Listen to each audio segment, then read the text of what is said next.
Hi, my name is Darlene, and I'm here to talk to you about my cultural basket. I'm doing a video instead of doing a PowerPoint presentation, so I hope you like this.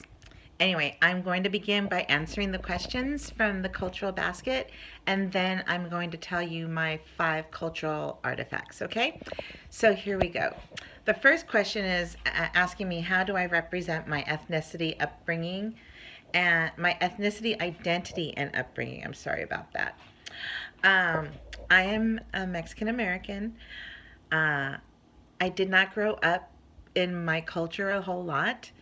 I think I started doing more with my culture when I got married, and then when I started going to school, because I recently started going to college, and that was in 2014. So I started learning more about my ethnicity, about my heritage, because I was part of Mecha, the club. So that was really helping me. I was taking social justice classes. That was another thing helping me. My family tree, I totally was working on my family tree, so that was helping me. And then when I came to work for the high school that I'm at, it is in a primarily, well, it's a Hispanic community. And yes, of course, most of the kids are primarily Hispanic there. So they do help me out too. And that's kind of neat because every day I'm embracing more and more and more of my culture. So I am really enjoying it. What has been a social, economic, and cultural influence for me? Well, I'm going to have to say culturally, it's been attending community service events or fundraisers, mostly for the art community or the literary community. I'm a big avid reader fan and literacy, so I like to promote that. And I have friends who are artists, so that's really helpful. I like to shop in my community, so it helps the economy. That's one thing I do. I want to put my money back into my community. And then for the social aspect that influences me is that through community service, through doing things, fundraisers, everything through my community where I live, it's helping me. I'm learning a lot. I'm meeting new people, and they're business owners, they're educators, they're writers, they're artists, they're everything, and I can see how we can all work together and help our kids, especially in the high school, and we have been doing that. So I feel that the city that I live in has been promoting the arts very much because we want to have a bigger influence of Hispanics in the art culture. So that's been very successful. Let me see. What has shaped my beliefs and values? I'm going to have to say being conscious of what's going on in the news right now. I never used to pay attention to the news, but a lot's going on right now. History is being made right now. So this is a lot. I mean, I'm even having students talk to me about deportations, about immigration, about ICE. They have all these questions. Is it going to happen to them? What's going to happen to them? So I have to be really aware of what's going on, and also to teach them and to let them know what's valuable news and what's not valuable news. Um, the last question was based on my findings from the cultural self assessment, share my insights on the cultural competencies and what are my next steps. Basically, I'm still learning. I am learning every day. And I learn from the students, I learn from their parents. I mean, in order for me to get out into the community and to know my community, I need to speak. I need to talk. And it starts with talking to the students. Next, you go and talk to the parents. After that, the parents talk to the neighbors. Then you start talking to their friends. And that's how the community starts building. And those neighbors may have businesses or they may have, they may be able to help. So, whichever way it works out for you and for them and for the community, the better.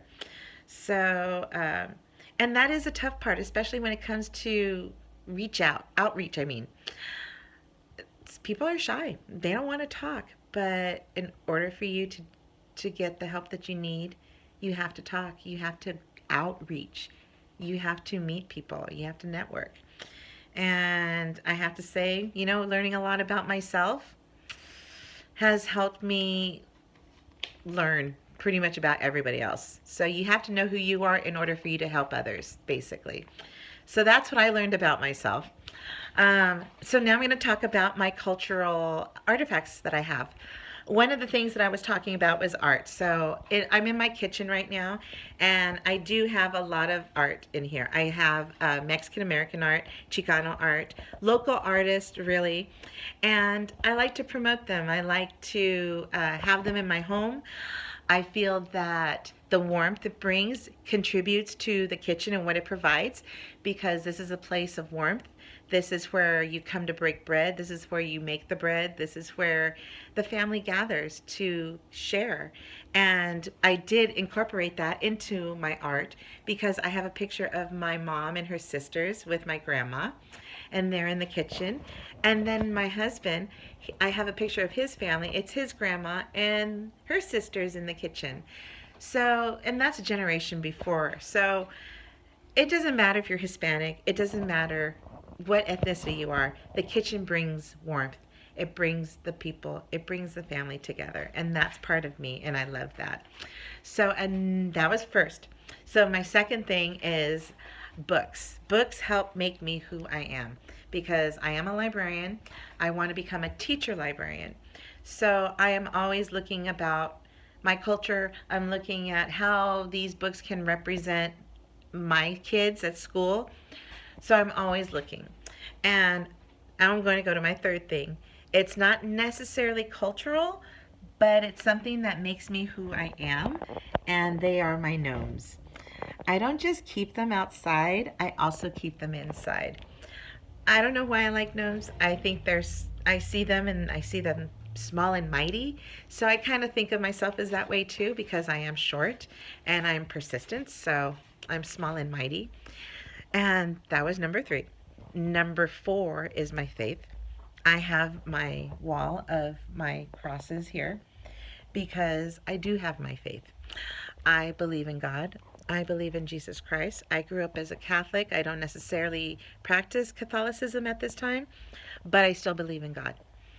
And I know that I'm here on this world because it's His plan.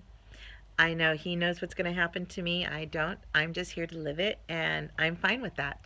So, and I'm not here to judge anybody on their religion or what they believe in, because that makes them who they are. And this is what helps me make me who I am. So now my final thing that makes Darlene Darlene is not necessarily cultural again, but it comes back to making me who I am. And that's my Disney's. I love Disney. And that's because I used to be a character at Disneyland. Shh. So I used to do that for like 20 years. But now I have a new career, as you can tell. I'm going to school for a teacher.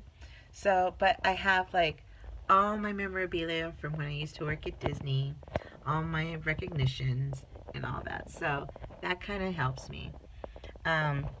It's a part of me. It's who I am. Even my kids know that. Disney? Oh, that's Ms. Z. She's all about Disney. So, but anyway, that is me, Darlene, in a nutshell. I hope you enjoyed the video. I hope I get a good grade. And, but anyway, have a good night, and I'll see you guys in class, okay? Bye.